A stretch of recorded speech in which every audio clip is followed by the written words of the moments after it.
Genesis 24. There was a young man, single young man, who enjoyed wearing trendy clothes. And he bought one of the latest shirts, and when he got it home, he opened up, on the inside of the shirt was a note with a girl's name and a cell phone number, and said, "Please text me a photo." Well, the guy was kind of intrigued about this. Who is this mystery woman? And he kind of thought it maybe was even a little romantic. And so he puts the shirt on, takes a selfie with it, sends off the photo, gets a reply in a little bit, said, "Thank you for the photo. I just want to see what kind of guy would wear a goofy shirt like this." Now, that's not very romantic, is it? But Genesis chapter 24 is. It is a romance story that is the first Hallmark one ever. Before Hallmark ever made movies, this took place. And it is fantastic, and I think it is fantastically practical. You know, some people think that the Bible, particularly the Old Testament, isn't very practical, right? They want help with what they consider to be important issues, real-life issues, like what do I do with in regard to a career? Who am I supposed to marry? How do I resolve conflict? How do I know the will of God? Well, you know what? This chapter fits the mold for all of those kinds of questions. This chapter is not only practical, but I think it tells us that the Bible is essential. If you want answers to questions like that, you don't need to go anywhere else. The Bible is essential. So one of the questions before us this morning is, do you want God's guidance in your life? Right? Do you want to experience the will of God? And if the answer to that is yes, you need to pay real close attention to Genesis chapter 24. With that in mind, I want to read the first 9 verses. Abraham was now old and well advanced in years, and the Lord had blessed him in every way. He said to the chief servant in his household, the one in charge of all he had, "Put your hand under my thigh. I want you to swear by the Lord, the God of heaven and the God of earth, that you will not get a wife for my son from the daughters of the Canaanites among whom I am living, but will go to my country and my own relatives and get a wife for my son Isaac." The servant asked him, "What if the woman is unwilling to come back with me to this land? Shall I take your son back to the country you came from?" Verse 6, "Make sure that you do not take my son back there." Abraham said, "The Lord, the God of heaven, who brought me out of my father's household in my native land, who spoke to me and promised me on oath, saying, 'To your offspring I'll give this land,' he will send his angel before you, so that you can get a wife for my son from there. If the woman is unwilling to come back with you, then you're released from this oath of mine. Only do not take my son back there." So the servant put his hand under the thigh of his master Abraham, and he swore an oath to him concerning this matter.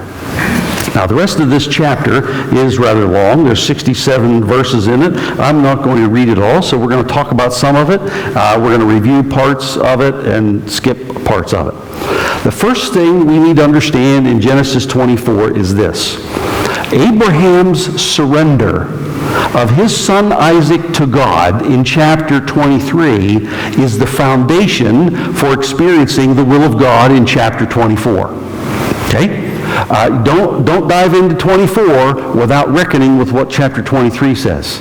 This guy, this son that Abraham is concerned about, we just covered how he offered him to God. Literally, God said, "Sacrifice him to me." And Abraham grabbed the knife and was ready to do it. God said, "Nope, don't want you to do it. I wanted you to be willing to do it." And so this issue of the future and God's will for Isaac and for his wife, it comes out of the foundation of this boy and his future and Abraham's future all being surrendered to God. Here's the point. You will get guidance after you surrender to God yourself and whatever it is you want guidance for or about. That's when the guidance comes. You can't skip surrender. Matter of fact, you can't skip any of the things we're going to look at. You just can't fast forward to get my guy a wife. You can't do that. The guy has to be surrendered. The son has to be surrendered. Abraham has to surrender the promises of God. He has to surrender his future. Right? Let me say it again. You'll get guidance after you surrender to God yourself and whatever it is you want guidance for about. And if you don't, why should God guide you one step further? If you're not willing to do his will, why should God show you? If you haven't turned it over to him and said, Lord, whatever you want, not what I want, whatever you want. Sound like Jesus in the garden? Exactly. And if you've not done that, and I'm not trying to be hard and be a wise guy, put yourself in the place of God. If you're not going to listen to him, why should he tell you? Why should he show you what you will not go with? Especially if it's going to be hard. Right? Especially if the will of God you're trying to pursue is going to be costly. And you find out, well, I didn't sign up for that, and you bug out.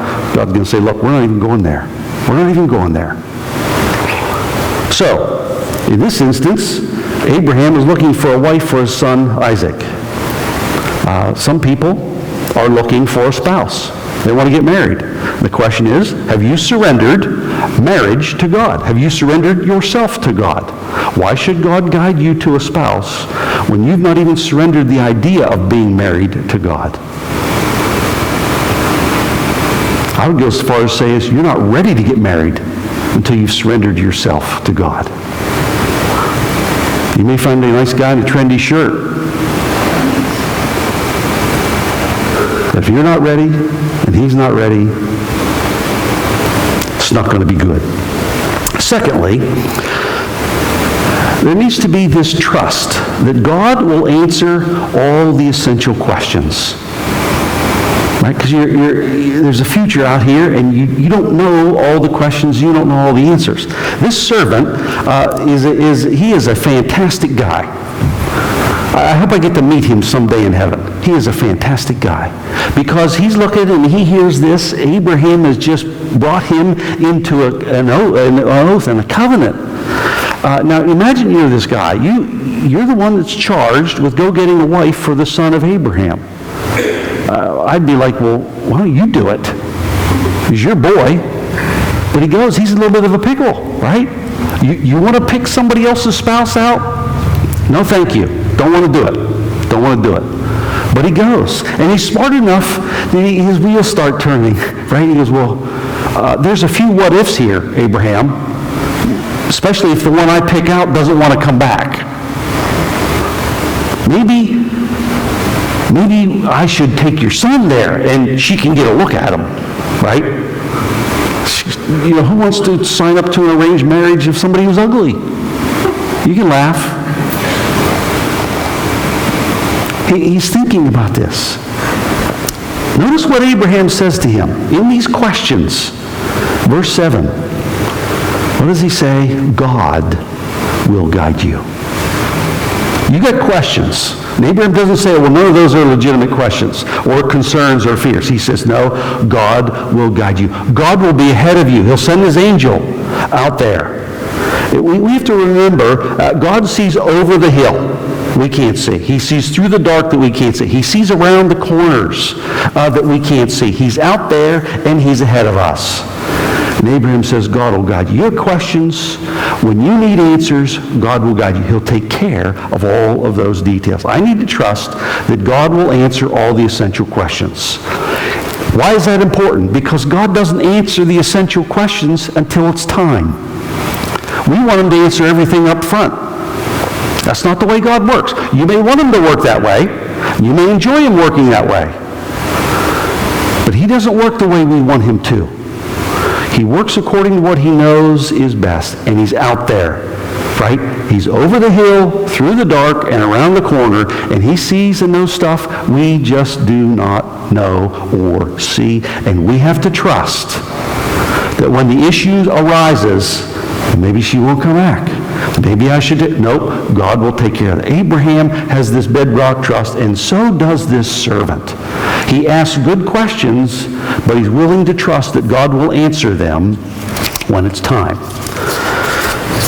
Thirdly, we need to understand that God can lead every individual, all the parties involved. God can lead everybody else who's involved, because it's not just the servant, it's not just Abraham, it's this gal. It's her family. This involves a huge transition. There's a lot of people involved, a lot of players, if you will. God can lead all the parties involved in other people's unwillingness to follow God in your issue isn't your responsibility. Let me say that again. Other people's unwillingness to follow God isn't your responsibility. This servant says, what if she won't come? What if she's unwilling? That I say, that's the one. And she says, I'm not the one. And even if I am the one, I don't want to go back. What's Abraham say? You know what? If she's unwilling, you're free. You are released. Don't worry, that's not your problem. Her willingness isn't your problem. Your issue is to follow the guidance of God. And what other people do in response to God, that's on them. That is about as practical an insight, I think, as we can get. Because there are times where we think we know what God's will is, and we think we know what other people should be doing, and the answer is, that's not our issue, right? As my dad used to say, that's not your section, right? We say today, stay in your lane, right? You're out of your lane. And this servant, it's a legitimate question, and Abraham releases him. He gives him a freedom to say, don't worry about how other people respond. That's how far God is out ahead of us. He is so far out, it doesn't matter if other people don't do the will of God.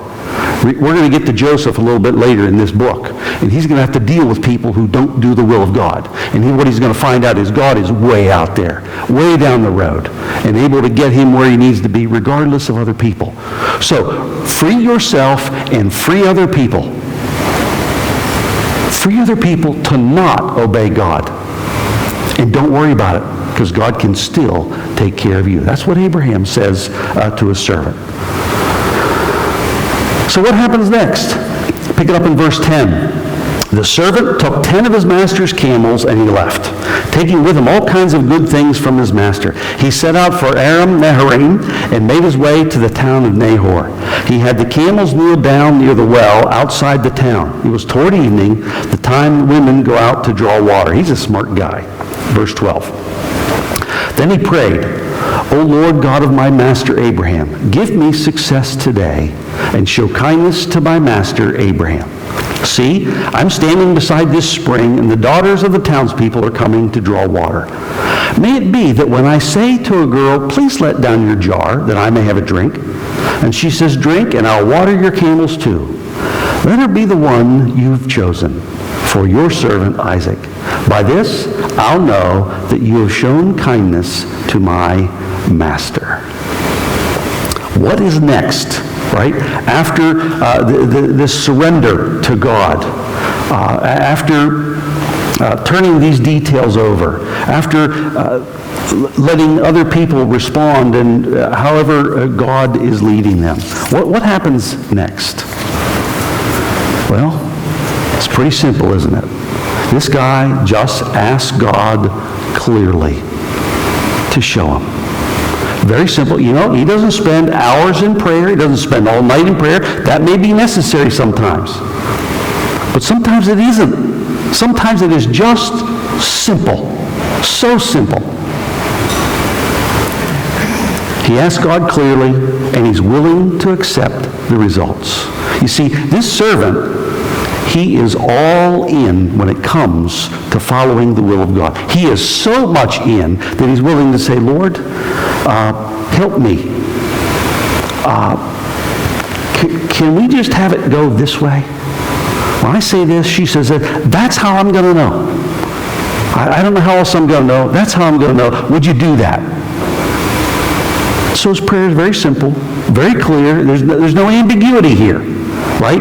It's not like, well, Lord, when a girl comes out for water, let her be the one. No, this is very specific. There's a question and there's a response, and it will be very clear to him what's supposed to happen. Lord, show me who's the one, and show me who isn't the one. That's just as important, right? Show me the one and who isn't the one. So if other people come out and say, sure, I'll get you a drink of water, and they see 10 camels, like, I'm not watering 10 camels. I'll give you a glass of water. But, an empty camel drinks 30 gallons of water. So I don't know if they're empty or not, but if they're empty, that's 300 gallons of water. You want to tote 300 gallons of water back and forth for slobbering animals? No, you don't. Now, even if they're half empty, right? 15 gallons, that's 150 gallons of water. This response is pretty significant. She's concerned about this guy and concerned about what this guy has. And she's got a willingness to serve and be a servant. Lord, this servant says, you can make this happen. Show me your kindness and I'll know and I'll see.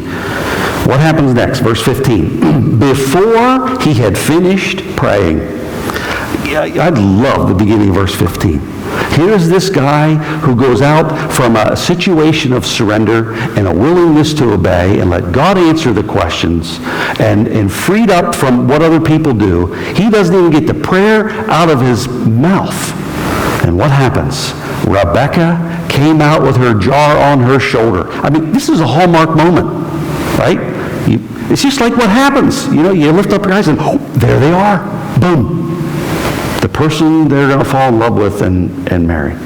She's got her jar on her shoulder. She's the daughter of Bethuel, son of Milcah, who was the wife of Abraham's brother Nahor. Lo and behold, isn't she from Abraham's household?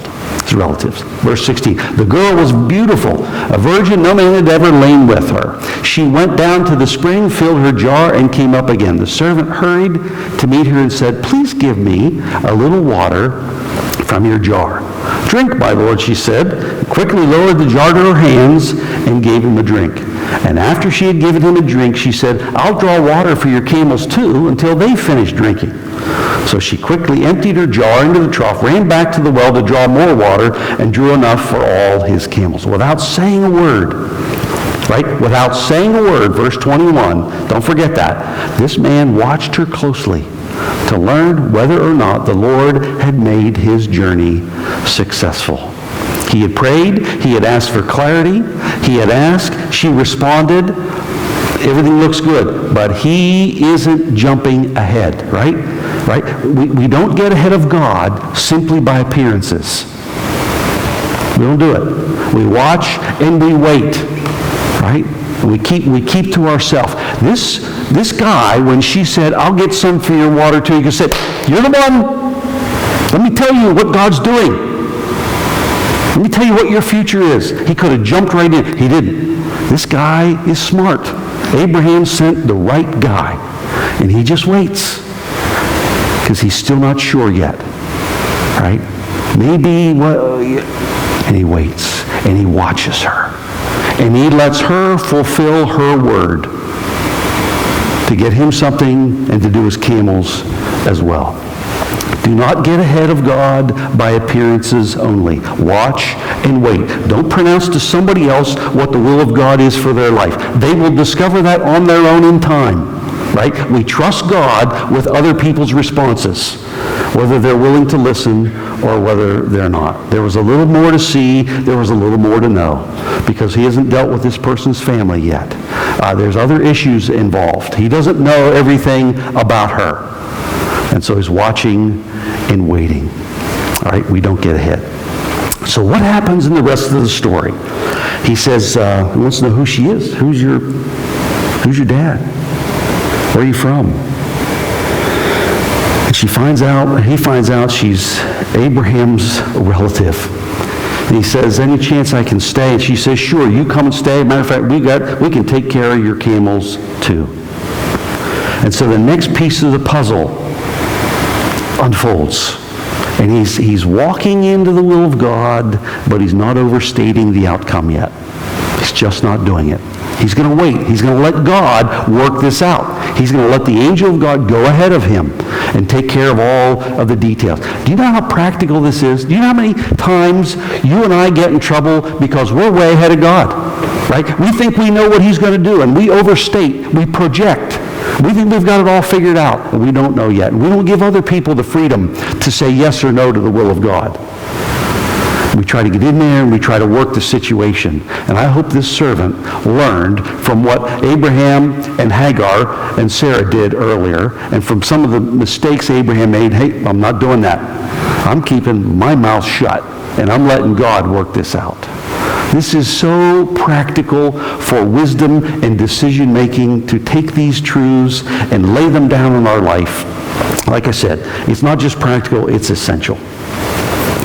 So what happens next? This guy, when she is willing to have him come to the house and host them and host his entourage, this servant thanks God.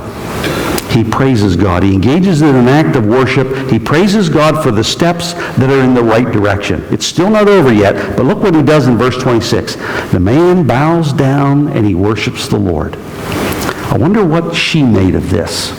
He bows down, he worships the Lord. He says, "Praise be to the Lord, the God of my master Abraham, who has not abandoned his kindness and his faithfulness to my master. As for me, the Lord has led me on the journey to the house of my master's relatives." He still has not unfolded the details, but what he has done is he has worshiped God this far in. It's not over yet. And you look at what he does when he prays and when he worships and bows down. God's first.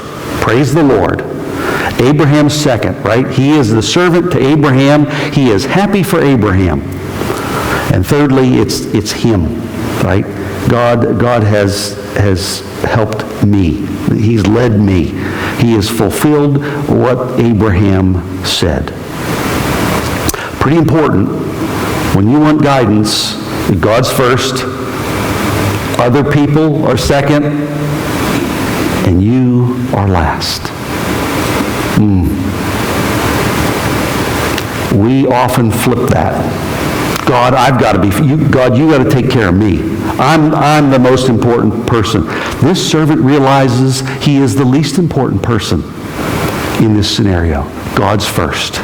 And God's promises to other people, to Abraham in particular, are second. And he's in there third. I love this guy. I just love him.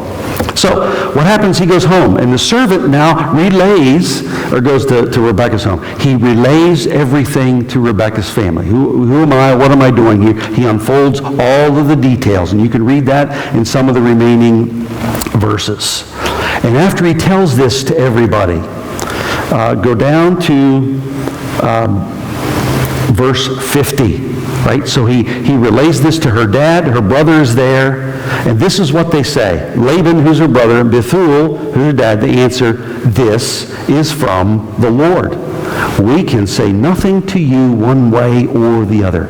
Here is Rebekah. Take her and go. Let her become the wife of your master's son, as the Lord has directed."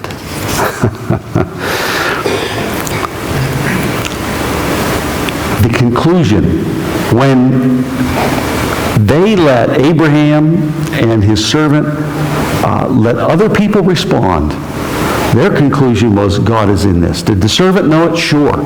I think he knew it the minute she came out and said, "Now water your camels too." He thought, yes, this is it. But he doesn't, he's not jumping ahead. And by not jumping ahead, by letting other people respond, what does he find out? These people recognize the hand of God in the situation, and he doesn't have to say it. He doesn't have to convince them. He doesn't have to argue it into them. They see it. It gets revealed. And they're like, we've got nothing to say. God is at work here, right? So what do? We let God complete the process. Right? He lets God complete it. We won't read through the rest of the chapter, but here's what's happened in the remaining verses.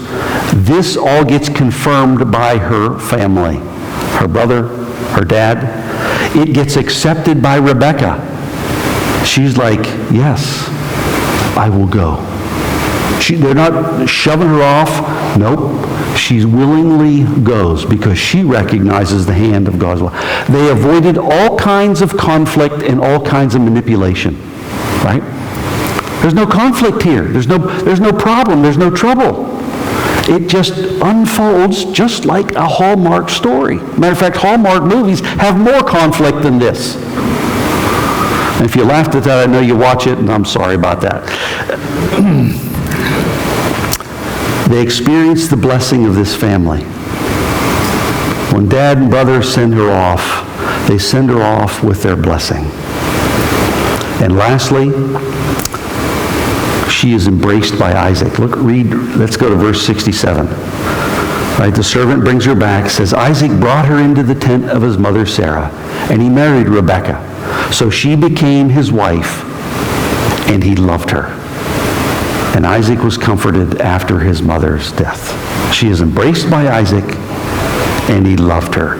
And you will note that love, in this instance, came after the marriage. Isn't that what we want? Everybody's in love before the marriage. Sometimes things happen to love after the marriage. And here we have this guy, he marries her, and he loves her. I can think of few chapters in the Bible that have as much practical guidance for real issues in life. And yet my guess is a lot of people, they don't read it. That's old stuff, old people. They don't have anything like we have in our world. Oh, yes, they do. So let me wrap up with this. What's your issue? By that I mean an issue of guidance. I realize you may have other issues. What's your issue about which you are looking for the direction of God? That you desperately want God to guide you and to direct your steps. You want to know the will of God. And it may be huge. It may be life-changing, future-altering. It may not be quite that, but you nevertheless want God's guidance and leading. Ask yourself this question: why did this work so well? Why does Genesis chapter 24 stuck in here in the midst of so many other situations that haven't been working well? Right? Adam and Eve didn't do too well in the garden. Cain doesn't do too well with Abel. The people of Noah's day aren't doing too well. Babel didn't go too well. I mean, you have these colossal screw-ups due to sin, to our own choices. And Genesis 24 just kind of lays in there like, whew, this is a hidden gem. This is great. Look how this works. Why does this work so well? Was it luck? Was it coincidence? Did he go on eHarmony before he left? No. It has nothing to do with any of that. It has first of all to do with a surrendered life. With a man who surrendered himself and surrendered his son and his son's future to God and charged his servant to surrender that as well. A surrendered life. Present, future, and whatever the outcomes are. All of it. Surrender it. You're not going to get anywhere with whatever your issue is until you first lay that before God and say, God, whatever you want. Whatever you want. You're entitled to your prayer. You're entitled to the prayer of Jesus in the garden. I'd like this to go some other way. But nevertheless, not my will, but yours. You can't skip that. You will get nowhere. You'll be like the hamster on the wheel. You're just going to be running in place. Nothing will take place. It starts with surrender. What must follow that is this faith and this trust that God will lead me, that when I take the next step, God will be there, and the next step, God will be there, and He will guide me, and He will answer the questions. I don't need Him to give me advanced info. I don't need to know how all of this is going to work out. What I need to know is that I've surrendered to God, and He will be faithful. He sees and He knows He's out there, And I need this surrendered willingness to do what he asks. And I can trust him with me, and I can trust him with other people. Right? Sometimes that's our big worry. It's the other people involved in our situation. We know what we want to do, and we know where our heart's at, but what about these other folks, right? What about my boss? What about my spouse? What about whoever it is that maybe I'm not sure how they're going to respond? Well, how they respond isn't your responsibility. It's theirs.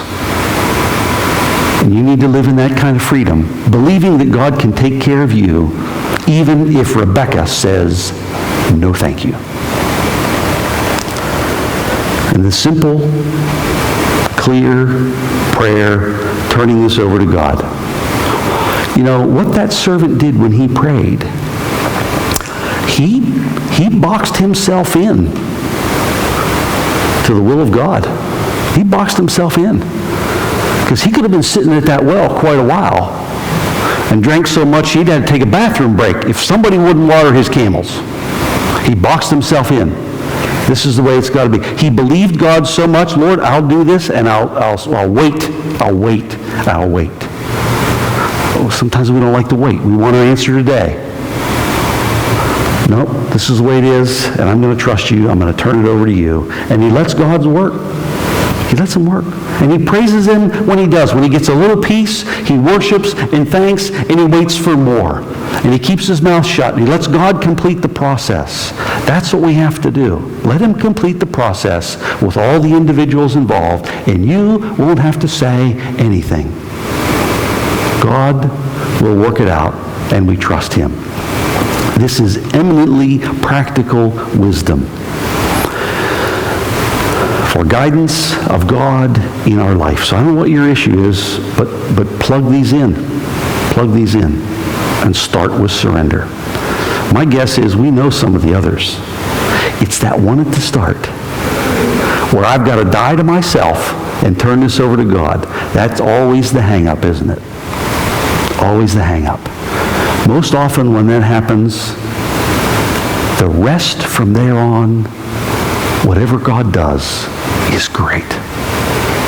Because we've already turned it over to him. There's freedom in that. Great freedom in that. So, if you're wondering, what do I do? Give me something practical. Read and reread this chapter. And go the way of this servant who trusted God, and God stepped in. It's fantastic. It's good. Right? It's a hidden gem in the midst of some troubling situations. But there it is. Let's pray.